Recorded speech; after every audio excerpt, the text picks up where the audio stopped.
Okay, let's cut the crap. You're here because you're staring at your ADHD diagnosed kid, wondering if telling them is going to empower them or totally backfire in your face.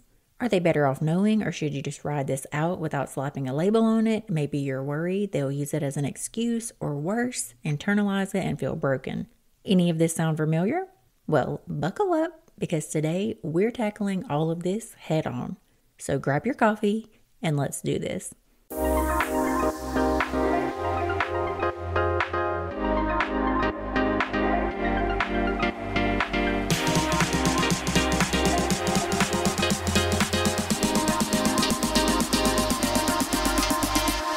Welcome back, my exhausted friends, to another episode of Chaos and Caffeine, where we sip on strong brews and tackle the beautifully messy world of parenting. I'm your host, Danielle Kelly, and today we're breaking down the age-old question, should you tell your child they have ADHD? This is one of the top questions I get from parents, and honestly, there's no one-size-fits-all answer. So today, we're diving into the fears, the pros, and the cons, my own personal story, the science behind it, and the tools you're going to need to make the best decision for your child. Okay, let's start with the giant elephant in the room. Why are we even debating this? Because there are some real valid fears on both sides. I know you've been in the parenting groups all over Facebook, and everybody has an opinion. And the apprehensions are, if you tell them, you'll worry they'll feel different, limited, or defined by a diagnosis. Will teachers treat them differently? Will they start blaming ADHD for everything?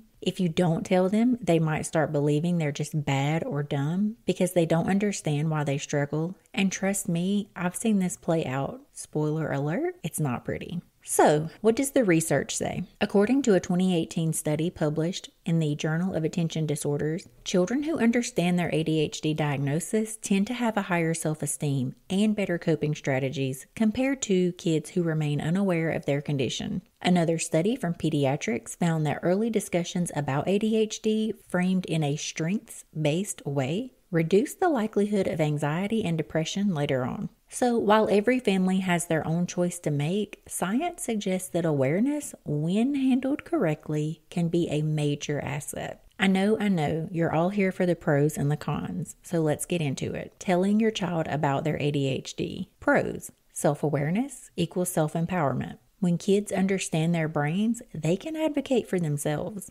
Access to resources. They can learn coping strategies, tools, and accommodations. Prevents internalized shame. They won't think they're bad. They'll know that their brain just works differently. Scientific backing. Studies show that knowledge leads to better self-esteem and emotional well-being. Cons. Fear of labeling. ADHD should not define them, but will they see it as their whole identity? Possible excuse making. Some kids might lean on ADHD as a reason to avoid a challenge. The risk of stigma. Some schools and communities still don't fully understand neurodiversity. What about not telling your child about their ADHD? Pros: avoids labels. They won't see themselves as different or limited. Focuses on strengths first.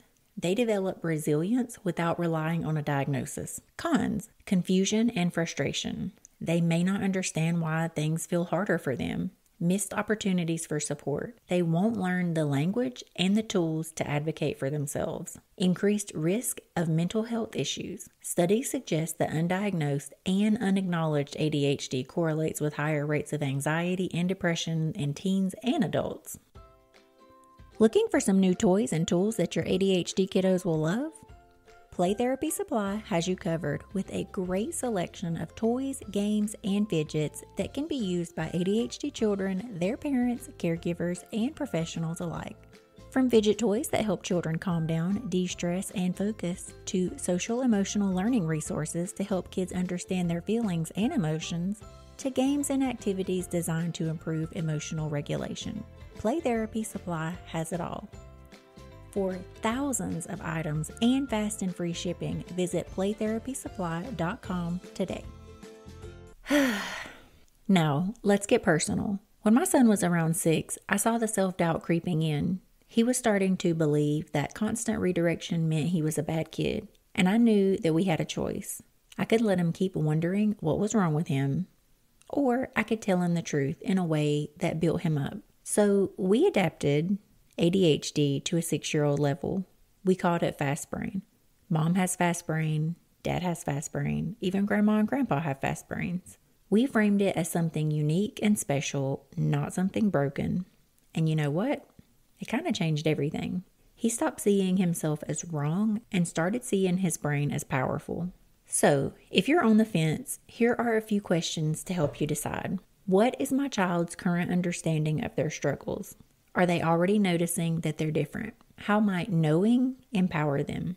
Would it help them feel seen and understood, or add an unnecessary pressure? Do we have the right support in place? Are there tools, books, or resources ready to help them navigate this? How does my child process information? Will they benefit from knowing, or will it cause some extra anxiety? No matter what path you choose, here are some tips to make it work. If you decide to tell your child, use age-appropriate language. Simple analogies like fast brain can make a huge difference. Highlight their strengths. ADHD brains are creative, energetic, and outside-of-the-box thinkers. Normalize it. Show them role models with ADHD so they don't feel alone. For my kiddo, this looked like a basketball hero. Basketball is his thing right now. He's been focused on it for about 4 years. And so when I started looking for a basketball player who had ADHD, to my shock, the greatest of all time, MJ, I'm a North Carolina girl, has ADHD. And not only does he have ADHD, he used his hyperfocus to become the greatest basketball player of all time. What if you decide not to tell your child yet? Support without labels. Teaching coping skills without explicitly saying this is for ADHD. Open communications. Check in on their feelings and frustrations often. Watch for negative self-talk. If they start thinking they're bad or stupid, it might be time to consider telling them. Now for the product of the week, ADHD books for kids and parents. If you're wondering how to explain ADHD to your child, you are not alone. Thankfully, there are some fantastic books that break it down in ways kids can understand while helping them feel empowered. Here are my top picks for the week. My Brain is a Race Car. This book is perfect for kids who love speed.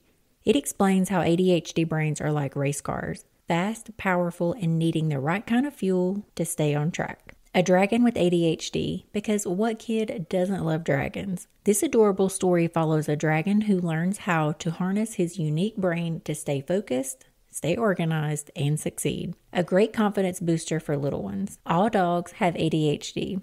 This visually engaging book uses playful dog behavior to show that ADHD traits aren't bad, they're just different. It's a fantastic way to help kids see their neurodivergence in a positive light.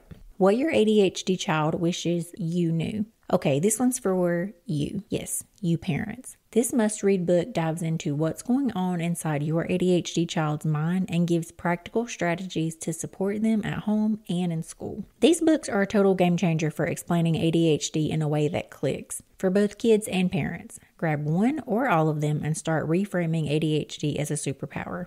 Now, before we wrap up, if your child was just diagnosed with ADHD or you have been winging it for a while and you're drowning in a sea of what the F do I do next moments, I've got you. Join my free workshop, First Steps After the Diagnosis workshop, where we'll break down the first 6 months post-diagnosis so you can stop feeling overwhelmed and start feeling in control. Links will be in the show notes.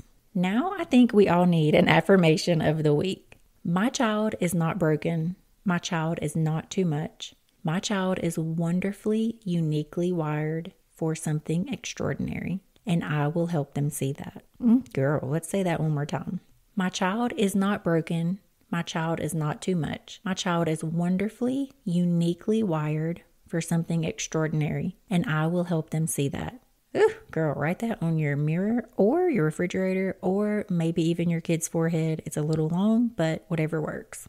All right, you beautiful, exhausted powerhouse parents. That's it for today's episode. If you love this episode, make sure to subscribe and leave a review. But more importantly, I want you to share this with another parent who needs to hear it. And as always, my friends, stay caffeinated, stay sane, and I'll see you next time on Chaos and Caffeine.